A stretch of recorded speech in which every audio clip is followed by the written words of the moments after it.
सोच बदल्नुहोस्, खुसी आफै मिल्छ। स्वभाव बदल्नुहोस्, इज्जत आफै मिल्छ। कसैको पैर पर्नु जरुरी छैन।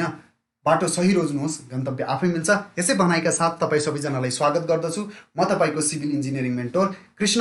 र आज हामी लोकसेवा सिभिल इन्जिनियरिङको प्रिपरेसन गर्न गइरहेका छौँ, सिभिल सब इन्जिनियरिङको प्रिपरेसन गर्न गइरहेका छौँ। त्यही सिरिज अन्तर्गत हाम्रो लेक्चर नम्बर 7 लिएर उपस्थित भइसकेको छु। म तपाईँको सिभिल इन्जिनियरिङ मेन्टोर। र धेरै टाइम वेस्ट नगरी हामी सुरु गरौँ त। आज हामी हाम्रो mechanic of structure and material भन्ने सब्जेक्टको मा सोधिएका क्वेसनहरू डिस्कस गर्नेछौँ, जसमध्ये हामी सिलेबस हेर्न सक्छौँ। तपाईँको सामने यो सिलेबस रहेको छ हाम्रो mechanic of structure and material भन्ने सब्जेक्टको, है त। त्यसो भए सुरु गरौँ। सबभन्दा पहिलो क्वेसनले हाम्रो के भन्छ हेरौँ। Shear force on the beam and displacement are. अब यहाँ के सोधिरहेको छ भन्दाखेरि हाम्रो shear force on beam and displacement are. Beam shear force, एउटा बीम छ है, हाम्रो बीममा शियर फोर्स लाग्छ हैन। अब शियर फोर्सको बारेमा हामीले योभन्दा पहिलेको भिडियो लेक्चरमा पनि डिस्कस गरिसकेका छौँ। यदि हेर्नु भएको छैन भने त्यहाँ गएर हेर्नु सक्नुहुन्छ। शियर फोर्स भनेको के हो। अब यहाँ हामीले शियर फोर्स र डिस्प्लेसमेन्टको रिलेसन बताउनु छ। त्यहाँ हामीसँग केही अप्सनहरू दिएको छ। हामीसँग 4वटा अप्सन्स रहेको छ, 4वटा एन्सर रहेको छ। यसमध्ये हामीले चुज गर्नुपर्ने छ। अब यसमा हाम्रो के भनिरहेको छ भन्दाखेरि हाम्रो अप्सन नम्बर ए ले के भनिरहेको छ भन्दाखेरि v इक्वल्स टु, यहाँ हेर्न सक्छौँ, v equals to EID square y upon dx square. त्यसरी नै v इक्वल्स टु, v भनेको शियर फोर्स हो, e भनेको मोडुलस अफ इलास्टिसिटी, i भनेको हाम्रो मुभमेन्ट अफ इनर्सिया, एन्ड यो बाँकी पार्ट भनेको हाम्रो डेरिभेटिभ हो, है त। त्यसो भए अब हाम्रो यहाँ हेर्न सक्छौँ हामीले अप्सन नम्बर बी, सी र डी। यसको एन्सर रहेको छ हाम्रो अप्सन नम्बर सी। यो हाम्रो फर्मुला रहेको छ। शियर फोर्स इक्वल्स टु हाम्रो के हुन्छ भने यो फर्मुला रहेको छ। यसमा के हुन्छ भन्दाखेरि v equals to EI third derivative of y with respect to x। D cube जुन देखिरहेछौँ यो भनेको हाम्रो थर्ड डेरिभेटिभ हो। यो हायर डेरिभेटिभ पनि भन्छ यसलाई। यो हाम्रो फर्मुला रहेको छ र यो हामीले याद राख्नु पर्यो, है त। त्यसो भए अर्को क्वेसन हेरौँ। अर्को क्वेसनले हामीलाई के भनिरहेको छ। Question number 2, in a simply supported beam subjected to a point load at a center, the maximum bending moment occur at। यसमा के भनिरहेको छ भन्दाखेरि in a simply supported beam subjected to a point load at a center, the maximum bending moment occur at। अब यसमा के हुन्छ भन्दाखेरि हाम्रो सिम्पली सपोर्टेड बीम छ एउटा, subjected to a point load. Point load भनेको एउटा लोड हाम्रो फिक्स हुन्छ। त्यो मिन्स एक ठाउँमा मात्र लागिरहेको छ, अरूतिर डिस्ट्रिब्युट भइरहेको छैन, एक ठाउँमा मात्र लागिरहेको छ। यदि त्यसरी लागिरहेको छ भने इन सिम्पली सपोर्टेड, र त्यो बीम सिम्पली सपोर्टेड बीम हो to a point load at a center. Point load हामी ठ्याक्क बीमको सेन्टरमा हामीले पोइन्ट लोड एप्लाई गरिरहेको छौँ भन्दाखेरि म्याक्सिमम बेन्डिङ मुभमेन्ट कहाँ अकर हुन्छ त। हेर, हाम्रो पोइन्ट लोड बिचमा हामी ठ्याक्कै सेन्टरमा लगाइरहेको छौँ भन्दाखेरि हाम्रो के हुन्छ भन्दाखेरि point load maximum bending movement occur हुने ठाउँ भनेको पनि सेन्टर नै हो। सेन्टरमा बढी पोइन्ट लोड लागिरहेको छ भने सेन्टरमा, लेफ्टमा जहाँ हाम्रो पोइन्ट लोड एप्लाई भइरहेको छ हाम्रो ठ्याक्कै त्यही नै म्याक्सिमम बेन्डिङ मुभमेन्ट हुन्छ। त हामीले सिम्पली सपोर्टेड बीममा के गरिरहेको छ भन्दाखेरि हाम्रो पोइन्ट लोड कहाँ लागिरहेको छ भन्दाखेरि सेन्टरमा। त्यस कारणले हाम्रो के हुन्छ भन्दाखेरि म्याक्सिमम बेन्डिङ मुभमेन्ट हाम्रो अकर हुने भनेको सेन्टरमै हुन्छ, है त। त्यसो भए अर्को क्वेसन हेरौँ।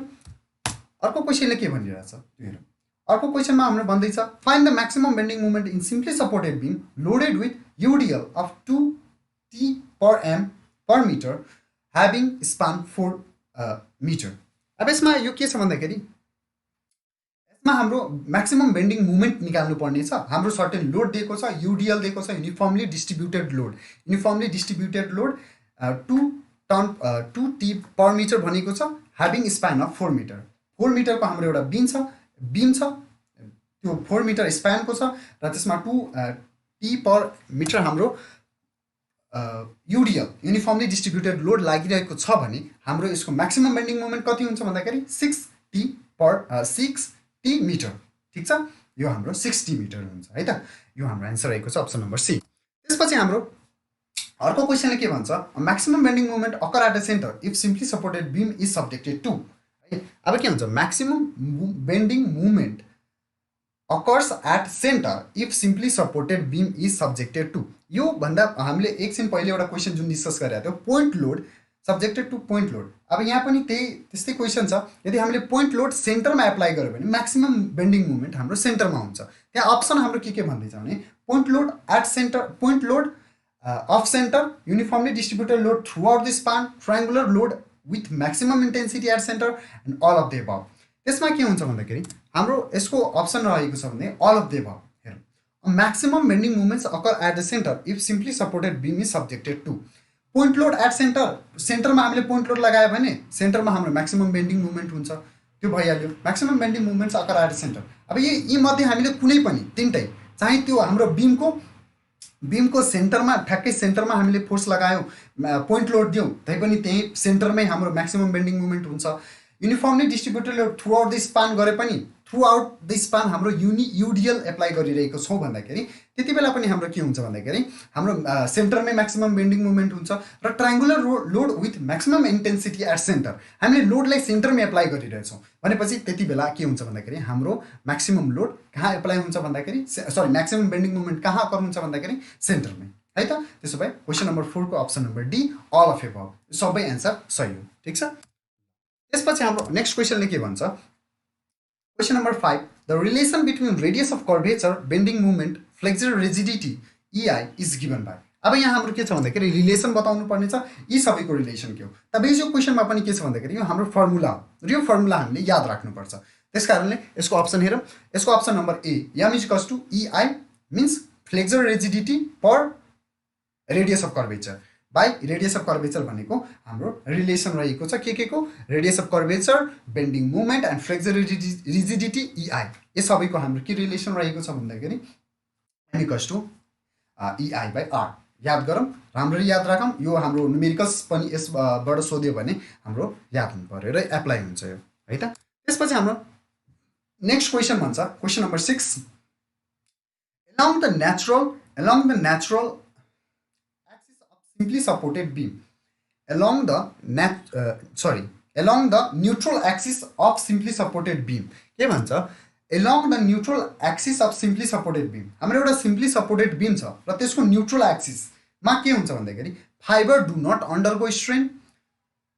हाम्रो बिम छ है, यस्तो एउटा हाम्रो के छ भन्दाखेरि बिम छ है, र बिमको न्युट्रल एक्सिस भनेको जहाँ न्युट्रल एक्सिस भनेको बिचको एक्सिस जुन छ हाम्रो त्यो भयो। त्यसमा के भन्छ भने त्यसमा के हुन्छ, त्यसमा जुन फाइबरहरू छ त्यो स्ट्रेनमा जाँदैन रे। Fibre do not go under strain, fibres undergo very little strain, the fibre are subjected to maximum stress, none of the above. यसको एन्सर छ fibre do not go under strain. जुन हाम्रो बिचको न्युट्रल एक्सिसमा जुन फाइबर छ त्यो के हुन्छ भन्दाखेरि हाम्रो स्ट्रेनमा जाँदैन। स्ट्रेन भनेको के हो भन्दाखेरि सिम्पली चेन्ज हो के। जस्तै हाम्रो length change per unit length upon length total length गऱ्यो भने त्यो भनेको हाम्रो लेन्थ वाइज स्ट्रेन कति लागिरहेको छ त्यो भयो। भोल्युममा निकाल्नु पऱ्यो भने change in volume per unit volume भनेको त्यो भइहाल्यो। मिन्स अब यसमा जुन हाम्रो फाइबर छ त्यसको लेन्थमा स्ट्रेन आउँछ कि आउँदैन। न्युट्रल एक्सिसमा भएको स्ट्रेन फाइबरमा हाम्रो स्ट्रेन आउँदैन है, त्यही भन्छ त fibre do not undergo strain. त्यही भएर हाम्रो यसको option number A, fibre do not go under strain, यसको अप्सन रहेको छ। बाँकी अप्सनहरू गलत रहेको छ, है त। त्यसपछि नेक्स्ट क्वेसनले भन्छ सिम्पल बेन्डिङ इक्वेसन इज। अब सिम्पल बेन्डिङ इक्वेसन हामीसँग यहाँ अप्सन गिभन छ।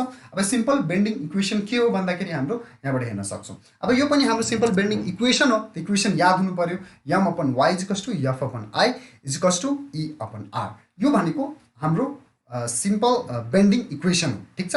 अब यो यदि बेन्डिङ इक्वेसन याद छ भने हाम्रो स्ट्रक्चरको न्युमेरिकल गर्नु पर्यो भने यस्तो फर्मुलाहरू हाम्रो युज हुन्छ। बाँकीहरू हाम्रो गलत रहेको छ। Option number A, M upon Y equals to F upon I equals to E upon R हाम्रो सही रहेको छ, है त। त्यसपछि नेक्स्ट क्वेसन हेरौँ। Maximum bending movement occurs where. Maximum bending movements occur where, कहाँ हाम्रो म्याक्सिमम बेन्डिङ मुभमेन्ट कहाँ अकर गर्छ, म्याक्सिमम बेन्डिङ मुभमेन्ट कहाँ हुन्छ हाम्रो। त के भन्छ यसले, सियर फोर्स इज म्याक्सिमम, जहाँ सियर फोर्स म्याक्सिमम हुन्छ। Shear force is less than 1, जहाँ सियर फोर्स कम से कम हुन्छ, लेस देन 1 हुन्छ। सियर फोर्स चेन्जेस साइन, जहाँ सियर फोर्सको साइन चेन्ज हुन्छ, और डिफ्लेक्सन इज 0। त हाम्रो यसको अप्सन नम्बर ए, सियर फोर्स म्याक्सिमम। जति बेला म्याक्सिमम सियर फोर्स हुन्छ, सियर फोर्स जति बढी त्यति नै बढी बेन्डिङ मुभमेन्ट। है त शियर फोर्स जति बढी त्यति नै हाम्रो बेन्डिङ मोमेन्ट कुरा बुझ्यौ यदि शियर फोर्स कम छ भने त्यो बेन्डिङ मोमेन्ट नै कम हुने भयो त्यसकारण अप्सन नम्बर ए शियर फोर्स जब म्याक्सिमम हुन्छ त्यति बेला हाम्रो बेन्डिङ मोमेन्ट पनि म्याक्सिमम हुन्छ है त नेक्स्ट क्वेसनमा जाउँ नेक्स्ट क्वेसनले के भन्छ question number 9 shape of bending moment diagram for simply supported beam having point load at center अब के हुन्छ भन्दाखेरि हाम्रो एउटा सिम्पली सपोर्टेड बीम छ सिम्पली सपोर्टेड बीम र त्यसको सेन्टरमा हामीले के हुन्छ भने पोइन्ट लोड एप्लाई गरेपछि त्यो कस्तो सेपमा आउँछ है त्यो सेपहरू हेरौँ यहाँ के भन्छ प्याराबोला हामीलाई थाहा होला प्याराबोलिक सेपमा आउँछ कि स्क्वायर सेपमा आउँछ कि रेक्टेङ्गुलर सेपमा आउँछ कि ट्रायङ्गुलर सेप भन्छ अब यहाँ के हुन्छ भन्दाखेरि जब एउटा बीम छ त्यसको बिचमा हामीले लोड एप्लाई गऱ्यो भने त्यो के बन्ने हो गेस गरौँ त ट्रायङ्गुलर बन्छ त्यसको के हुन्छ भन्दाखेरि shape of bending moment diagram अब बेन्डिङ मोमेन्ट डायग्राम जुन हामी बनाउँछौँ त्यो हाम्रो ट्रायङ्गुलर सेपमा बन्छ बेन्डिङ मोमेन्ट डायग्राम जुन हाम्रो बन्छ जति बेला पोइन्ट लोड हाम्रो बीमको सेन्टरमा एप्लाई गरेको छु तब बेन्डिङ मोमेन्ट डायग्राम जुन हुन्छ त्यो हाम्रो ट्रायङ्गुलर सेपमा आउँछ त्यो जब हामी ड्रइङ गर्छौँ त्यसको ड्रइङमा हामी ट्रायङ्गुलर सेप देख्न सक्छौँ है ट्रायङ्गुलर सेपमा आउँछ त्यसपछि आउँछ हाम्रो नेक्स्ट क्वेसन नम्बर 10 यसमा के भन्छ bending moment diagram of simply supported beam having uniformly distributed load is अब यसमा पनि बेन्डिङ मोमेन्ट डायग्राम हामीले डायग्रामको सेप सोधिरहेछ डायग्रामको सेप कस्तो हुन्छ अब simply supported beam having uniform distributed load point load भयो भने ट्रायङ्गुलर सेप हुन्छ अब हामी युडिएल छ भने यसको सेप कस्तो हुन्छ डायग्रामको सेप कस्तो हुन्छ भन्दाखेरि प्याराबोलिक यस्तो प्याराबोलाको सेपमा आउँछ हाम्रो डायग्राम बनाउँदाखेरि जब युडिएल एप्लाई गऱ्यो भने बेन्डिङ मोमेन्ट डायग्राम हामी बनाउँछौँ भने त्यसको सेप डायग्रामको सेप कस्तो हुन्छ भन्दाखेरि प्याराबोलिक सेप हुन्छ ल यो हाम्रो रहेको थियो लेक्चर नम्बर क्वेसन नम्बर 10 र यस भिडियो लेक्चरमा हामी यही 10वटा क्वेसन मात्र डिस्कस गर्नेछौँ र आई होप तपाईँहरूलाई केही बुझ्नु भएको छ होला यसबाट केही सिक्न पाएको छ होला र यदि तपाईँहरूलाई यो हेल्पफुल लाग्यो यो भिडियो हेल्पफुल लाग्यो भने प्लिज कमेन्ट गर्नु होला भिडियोलाई लाइक गरिदिनु होला र कमेन्ट गर्नु होला के राम्रो छ के राम्रो छैन के सुधार्नु पर्ने छ यदि त्यस्तो छ भने प्लिज कमेन्ट गर्नु होला र आजको लागि यति नै धन्यवाद।